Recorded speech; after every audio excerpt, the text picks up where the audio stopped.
common question I get during my Q&A sessions is, Ian, what about carbon-14 dating? Now, most people misunderstand carbon-14 and how it works. They think it gives ages of millions of years. No, that's rock dating methods. I covered those in rant number 100. Now, carbon dating is used to date once living things. It doesn't work on rocks. Or does it? Carbon-14 is radioactive. It mixes with oxygen, forming a radioactive form of carbon dioxide. Plants, of course, eat carbon dioxide, so the plants take in the carbon dioxide. Animals eat the plants, we eat the animals and the plants, therefore everything takes in this amount of radioactive carbon into their system. Congratulations! Maybe you didn't know this, but you are radioactive. Carbon-14, of course, being radioactive, is heavy and unstable. Eventually, it emits a beta radiation and thus converts back into nitrogen. Now, when you die, I hate you, God. I hate everything you stand for. You stink. The thing I hate about you the most is that you don't even exist. I'm going to prove to the world just how much I hate you and just how much you don't exist. I demand that you strike me dead with lightning right now. Just what I thought. He's a pansy.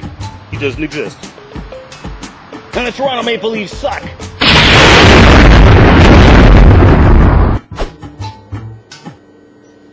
What? You didn't know God was a Leafs fan? Anyway, obviously, when you die, you stop taking in this radioactive form of carbon.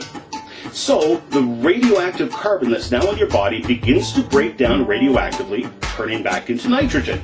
So years later, scientists can come along and take a sample of your remains.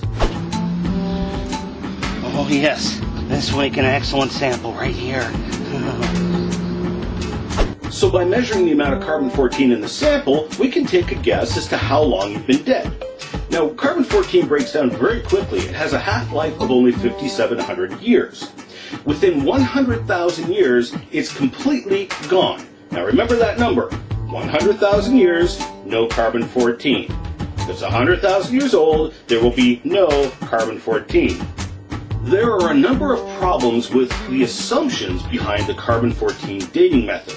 For example, calibration, similar to what I discussed in rant number 100. However, probably to the surprise of many skeptics, I'm going to ignore those things today and focus strictly on what the dates actually show us. In the end, carbon-14 dating will probably wind up being the creationist's friend. Now, because of the assumptions behind carbon-14 dating, I don't think it's entirely accurate. However, I think it's probably fair to say it's probably accurate within, say, a factor of 10. The Paluxy River in Glen Rose, Texas is famous for fossil dinosaur and human footprints. Now, I'll deal with the human footprints in rant number 65, but I will make use of them to make a point today. We also occasionally find coalified wood in these rock layers. Now, because of the dinosaur tracks, these rocks are considered 100 million years old. Yet when we carbon date the wood fragments embedded in the rock layer, we invariably get ages of between 5,000 and 50,000 years old. So, which is the correct age then? The human footprints, which indicate it is very recent. The carbon-14 dates, which say it's 5,000 years old. The carbon-14 dates, which say it's 50,000 years old. Or the assigned age of 100 million years, given to it because of the dinosaur tracks. Is it possible, just possible, that the alleged history of billions of years of Earth's history is actually fiction? Nobody ever stops to question the 100 million year old age of the dinosaur tracks. An age which, by the way, was just made up. There's no way to prove that age. So what then do the old Earthers do with the radiocarbon ages which indicate that those rock layers are actually very young? Well, if you watched rant number 100, you already know the answer. Drum roll, please. That's right, ladies and gentlemen, you guessed it. Contamination!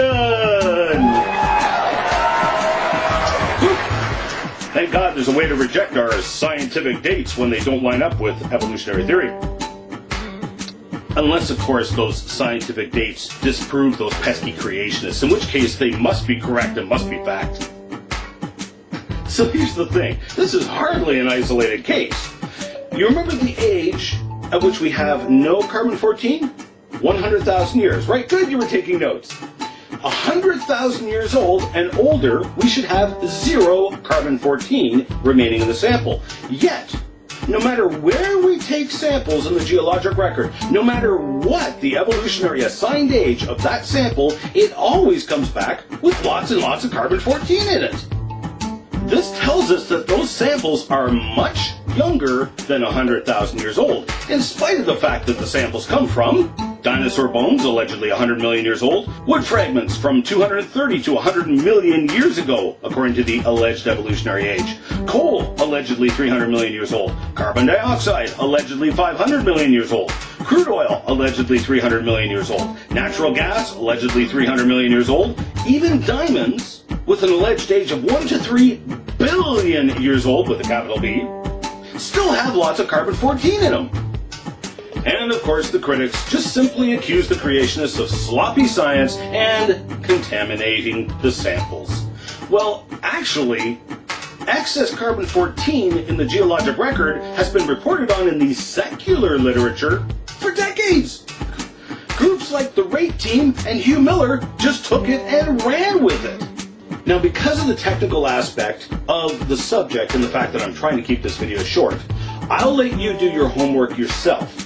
But I will give you a few hints and references at the end of this video so you can do your own homework and see for yourself just how preposterous the suggestion of contamination really is. For example, the Rate Team, when they sampled coal seams, took the coal and put it in a sealed barrel purged with nitrogen that removed all air and thus removed any carbon-14 in the barrel. Obviously, the skeptics did not pull out their calculators nor their brains when they criticized the Rate Team.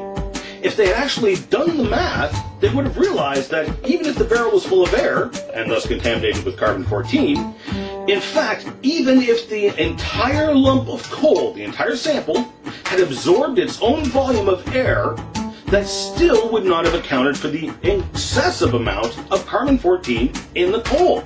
There's so much carbon-14 in the coal, it cannot be accounted for by contamination. Other skeptics claim that the C14 found in the coal seams was actually contamination from underground uranium sources.